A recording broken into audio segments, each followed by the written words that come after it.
know that feeling, right? You're at the checkout, you see the shipping price, and you think, yep, that works. But then when the final bill comes through, that number has just exploded. So let's get into why that keeps happening. It's the one question pretty much every single e-commerce seller has asked. You've worked out your margins, everything looks good, and then the shipping invoice just throws a wrench in the whole thing. And here's the thing, it's not a mistake. It's how the system is designed. That price you see first, that's just the starting point. And this slide just lays it all out perfectly. Over on the left, you've got your nice, simple base rate. But on the right, that's the reality. It's the base rate plus a whole stack of surcharges. We're talking fees for delivering to a house instead of a business, for going to a remote area, for a box being too big, and all of a sudden, a shipment that you thought was profitable is now costing you money. Okay, so here's the most important thing to get your head around. You're not paying for a truck to drive from your warehouse to a customer's house. You're paying for access to this gigantic, complex industrial network. If you ever look at the official service guides from UPS or FedEx, you'll see it right there. The pricing is built in layers because using this entire system costs money. I mean, just think about what your package actually goes through. It gets collected, then it zips through a massive automated sorting center. From there, it's loaded onto a long-haul truck or a plane, then it gets to another depot, and finally, it gets on a van for that last-mile delivery. Every single one of those steps costs something, and the price you pay has to cover that entire journey. Now, there are a ton of different surcharges out there, but honestly, most of the really big, nasty surprises usually come down to three main things. If you can get a handle on these three, you'll be way ahead of the game in protecting your profits. Let's break them down. First up is something called dimensional weight, or dim weight for short. Here's the deal. In the world of logistics, space is money. A delivery truck can fill up with big, light stuff way before it ever gets close to its weight limit. So the carriers charge you for the space your package takes up, not just what it says on the scale. And this is where it gets kind of counterintuitive. That small, heavy box filled with books, it could actually be cheaper to ship than that big, super light box of pillows. Why? Because the pillows are eating up valuable real estate on the truck. All the carriers have super strict rules, and as soon as your package's length or its girth or just its overall volume hits a certain number, bam, you trigger a much higher price. Okay, driver number two, where's the package actually going? Think about it.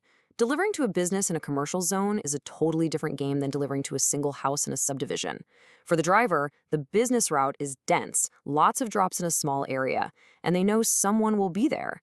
Residential stops, they're more spread out, and there's a way higher chance nobody's home, which means a failed delivery. That's exactly why carriers like UPS have a specific residential delivery surcharge. And that location factor goes even deeper. Not all addresses are treated the same. A carrier's whole network is built for efficiency, right? So delivering to a sparsely populated zip code, a rural town, an island, that takes a lot more time and a lot more fuel. And you better believe they pass that cost on to you with what they call extended or remote area surcharges. That product that makes you money when you ship it across town can suddenly become a loss when you ship it out to the countryside. All right, and this third one, this is a real margin killer. This is all about what happens when your package just doesn't play nicely with all the fancy automated machines in the sorting center. These modern shipping networks are built on miles of high-speed conveyor belts. And you know what they love? Nice, standard, sturdy cardboard boxes. The second your package is an odd shape, or too long, or too heavy, or maybe it's not even in a box at all, it gets spit out of that automated system. Then a person has to physically pick it up and handle it manually. And that manual work, it triggers a very hefty additional handling surcharge. So I know what you're thinking. After hearing all that, it sounds pretty hopeless, right? Well, it's not. The good news is, once you understand how the game is played, you can start making much smarter moves to get your costs back under control. It really starts with your packaging. I mean, just by choosing boxes that fit your products better and minimize all that empty space, you can avoid those painful dim weight fees. And second, you've got to start thinking beyond just the front door. There are other ways to get packages to your customers.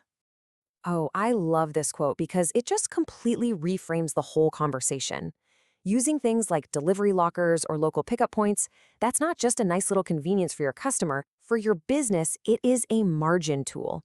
It massively increases the odds of a successful delivery on the very first try, which cuts out all the cost and headache of trying to redeliver So let's bring it all together. It's time to throw out that old, simple mental math you do for shipping and replace it with a new formula, one that actually reflects reality and, protects your business.